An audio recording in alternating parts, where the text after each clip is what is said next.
Assalamualaikum viewers, I am Fahadrin, lecturer in chemistry. Like and share my videos and subscribe to my channel College Chemistry with Fahad. Today we discuss the general characteristic of D block elements और इसमें से आज आप सीखेंगे melting and boiling point और इसके अलावा variable oxidation state of D block elements. Melting boiling point के हवाले से मेल्टिंग पॉइंट कहा जाता है जब सॉलिड जो है लिक्विड फॉर्म में कन्वर्ट हो तो उस टेम्परेचर को मेल्टिंग पॉइंट कहा जाता है, और जब लिक्विड गैस फॉर्म में बॉयल हो, जब उसका जो प्रेशर है वेपर प्रेशर एटमॉस्फेरिक प्रेशर के बराबर हो जाता है तो उस टेम्परेचर को बॉइलिंग पॉइंट कहा जाता है। तो जो मेल्टिंग और boiling point D block elements के हैं वो बहुत ज़्यादा होते हैं, हाई मेल्टिंग और बॉइलिंग पॉइंट होते हैं, सिवाय जिंक के। जो जिंक ग्रुप के जो एलिमेंट आ रहे हैं जिनमें जिंक है, मरकरी है, उनके मेल्टिंग पॉइंट्स जो हैं वो कम हैं, हालांकि जो मरकरी है वो तो लिक्विड फॉर्म में होता है। उसका एक्चुअली रीज़न ये है कि डी ब्लॉक एलिमेंट में डी ऑर्बिटल्स के अंदर इलेक्ट्रॉन्स होते हैं। डी ऑर्बिटल्स के अंदर जितने सिंगल इलेक्ट्रॉन्स होंगे उतने उनके अंदर मेटालिक बॉन्ड जो होंगे वो स्ट्रॉन्ग होंगे। तो जिंक में होता यह है कि जिंक में D10 सिस्टम आता है, तो डी के अंदर 10 इलेक्ट्रॉन की कैपेसिटी है और इसके पास 10 ही इलेक्ट्रॉन फुल होते हैं। तो इसके अंदर ओवरलैपिंग जो है, फ्री इलेक्ट्रॉन्स जो हैं वो नहीं होते, इसी वजह से इसके अंदर मेटालिक जो बॉन्ड होते हैं वो स्ट्रॉन्ग नहीं होते। यही वर्डिंग में मैंने लिखा है कि both melting and boiling point of D block elements are high except zinc due to completely filled D10 orbital there are weak metallic bond. तो जिंक के अंदर जो है मेटालिक बॉन्ड होते हैं वो वीक होते हैं।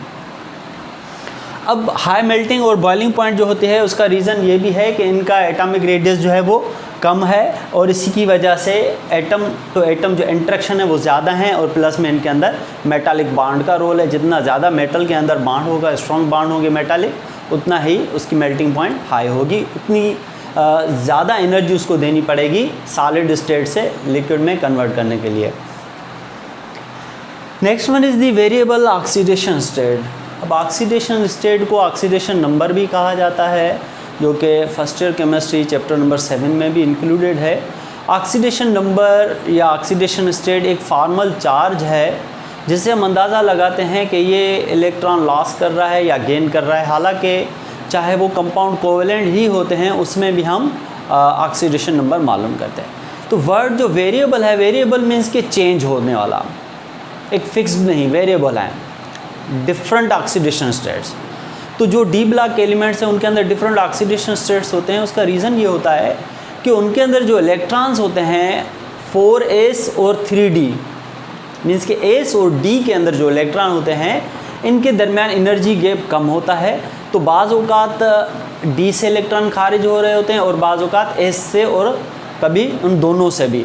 तो इसकी वजह से क्या होता है कि डिफरेंट इलेक्ट्रॉन लॉस करने की कैपेसिटी होती है इनके पास, और इसी वजह से उनके ऑक्सीडेशन नंबर भी डिफरेंट होते हैं। तो वर्डिंग में हम लिखेंगे कि D block elements show different oxidation states due to very small energy difference between 4s and 3d।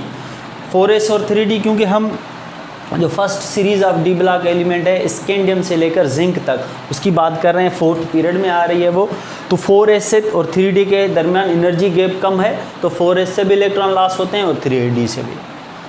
Oxidation state depend करता है इलेक्ट्रॉन कन्फिगरेशन पे। इलेक्ट्रॉन कन्फिगरेशन कहा जाता है कि एटम के अंदर इलेक्ट्रॉन्स जो हैं किस तरह से डिस्ट्रीब्यूट किए गए हैं, जिसमें 1s 2s 2p 3s 3p इस तरह से एक पूरी सीरीज़ है। जो सबसे हाईएस्ट वैल्यू होती है ऑक्सीडेशन स्टेट की इन डी ब्लॉक एलिमेंट्स में वो मैंगनीज़ की है, जिसका सिंबल Mn है, वो +7 है। अच्छा, उसके बाद जो वैरायटी ऑफ ऑक्सीडेशन स्टेट्स हैं वो क्रोमियम के अंदर ज़्यादा होते हैं, कि क्रोमियम जो है +1 स्टेट भी बनाता है, +2 +3 +4 +5 +6। तो वैल्यू के एतबार से अगर बात करें तो हाईएस्ट वैल्यू जो है +7 आती है वो मैंगनीज़ के अंदर। और टाइप्स ऑफ ऑक्सीडेशन स्टेट्स के हवाले से बात की जाए तो इसके अंदर ज़्यादा टाइप्स ऑफ ऑक्सीडेशन स्टेट्स हैं, मगर जो वैल्यू है +6 तक ये जाता है, ये +7 होता है मैंगनीज़। तो ये एंट्री टेस्ट में MCQs में भी बड़ा हेल्पफुल है कि कहा जाए कि highest oxidation state occupied by, आप लिखेंगे manganese +7, highest variety of oxidation states occupy, तो आप कहेंगे क्रोमियम। Hc है स्कैंडियम और Zn जो है वो जिंक है। अब ये जो है वेरिएबल ऑक्सीडेशन स्टेट्स नहीं देते, ये 3 ग्रुप का है और ये 2 ग्रुप का है, तो ये जो है वो वेरिएबल ऑक्सीडेशन स्टेट्स नहीं देते, ये देते हैं फिक्स्ड ऑक्सीडेशन स्टेट, हालांकि हैं डी ब्लॉक के +3 और +2। तो इसी वजह से इनको डी ब्लॉक की मीन्स के बाउंड्री में ही पाया जाता है, pure D block elements consider नहीं किया जाता, मगर इंक्लूडेड हैं डी ब्लॉक में। क्योंकि यहाँ पे भी आप देखेंगे मेल्टिंग बॉइलिंग पॉइंट में हमने कह दिया कि जिंक की मेल्टिंग बॉइलिंग पॉइंट हाई नहीं होती, बाकी की होती हैं। तो रीज़न ये है कि इसके अंदर कम्प्लीटली डी ऑर्बिटल फिल्ड है, पार्शली फिल्ड नहीं है। तो स्कैंडियम +3 और जिंक जो है +2 ऑक्सीडेशन स्टेट में होता है, इसके अंदर वेरिएबल नहीं। एक और एग्जांपल मैंने यहाँ पे लिख दिया, KMnO4 पोटाशियम पर मैंगनेट, इसे पढ़ा जाता है। ऑक्सीजन का ऑक्सीडेशन स्टेट -2 होता है। अब -2 ऐसे 4 एटम हैं, तो -2 × 4 करेंगे तो -8 हो जाएगा। अब जितने माइनस होते हैं उतने ही प्लस के करने होते हैं। -8 के बैलेंस करने के लिए पोटेशियम 1 ग्रुप का है तो इसके ऊपर +1 ही आएगा, कांस्टेंट है। बाकी जो है -8 से +1 गया, बाकी -7, -7 को बैलेंस करने के लिए हम लगाएंगे +7। इसी तरह से अगर हम लिख दें